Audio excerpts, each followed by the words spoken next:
2 अक्टूबर 2014 ये वो दिन था जब हमारे प्रधानमंत्री श्री नरेंद्र मोदी ने स्वच्छ भारत मिशन की शुरुआत की। जब उन्होंने इस अनूठे अभियान की शुरुआत की, तब शायद ही किसी ने सोचा होगा कि ये केवल सफाई ही नहीं बल्कि एक सामाजिक बदलाव का प्रतीक बन जाएगा। बीते 1 दशक में इस अभियान ने हर घर, हर दिल में एक साफ सुथरे भारत के सपने को मजबूत किया है। इस अभियान ने हमारे सामाजिक जीवन के विमर्श को ही पूरी तरह से बदल कर रख दिया है। चाहे 12 करोड़ से भी अधिक शौचालय निर्माण से ग्रामीण भारत को 100% खुले में शौच से मुक्त कराने का विषय हो, या हर वर्ष लगभग 60,000 से 70,000 नवजात शिशुओं की रक्षा, चाहे हर साल 1.8 लाख डायरिया के मामलों की रोकथाम हो, या स्वच्छता संबंधी बीमारियों से 3 लाख लोगों की जान बचाने का मुद्दा। चाहे ODF गांवों में परिवारों को चिकित्सा व्यय पर कम से कम 50,000 रुपए की बचत हो, या महिलाओं की गरिमा और सुरक्षा को बढ़ावा देना। चाहे लड़कियों के स्कूल ड्रॉप आउट रेट को कम करना हो, या स्वच्छता के क्षेत्र में 75 लाख से भी अधिक नौकरियों का सृजन। स्वच्छ भारत मिशन ने पूरे विश्व के सामने भारत की एक नई छवि को पेश किया।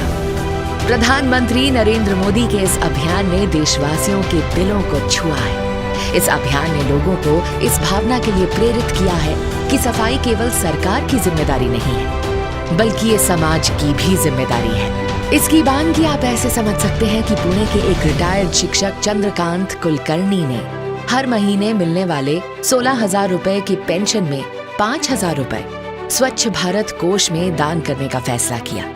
वहीं झारखंड के जमशेदपुर जिले की रहने वाली लाडली बेटी मुनिंद्रा चैटर्जी ने स्कूली दिनों में ही अपने गुल्लक में पैसे जमा कर 10 शौचालय बना डाले, ताकि आसपास के गांव में रहने वाली लड़कियों की पढ़ाई ना छूटे। इसी तरह राजस्थान के विष्णु भारतेश विदेश में अपनी नौकरी त्याग बीते 9 वर्षों से देश के कोने कोने में घूमकर स्वच्छता के संदेशों को मजबूती दे रहे हैं। यही कारण है कि लोग उन्हें प्यार से स्वच्छता वाले भैया कहकर पुकारते हैं।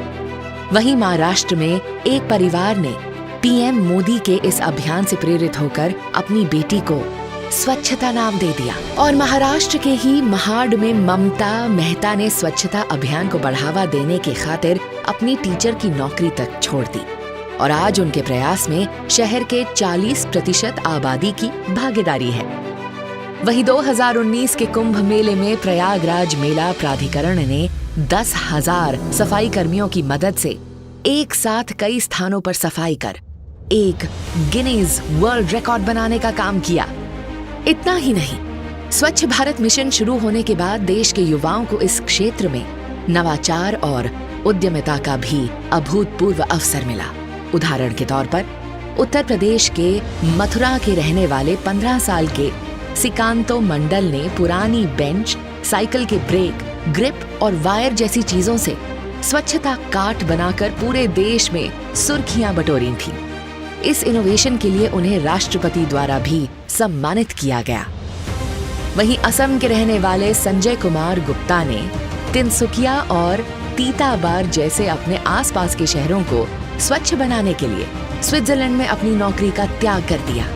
आज स्वच्छता की दिशा में किए जा रहे उनके प्रयासों से 100 से भी अधिक लोगों को रोजगार मिल रहा है।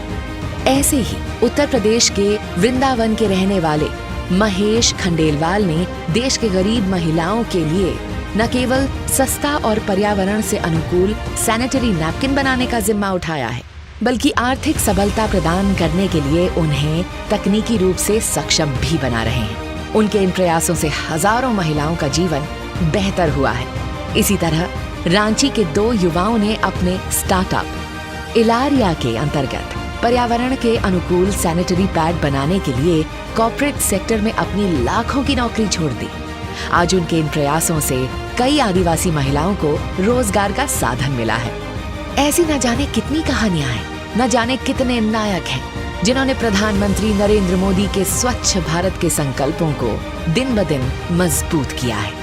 कहने की जरूरत नहीं है, कि देश में प्रधानमंत्री नरेंद्र मोदी के जन्मदिन यानी 17 सितंबर से लेकर 2 अक्टूबर गांधी जयंती तक हर वर्ष सेवा पखवाड़ा का आयोजन किया जाता है।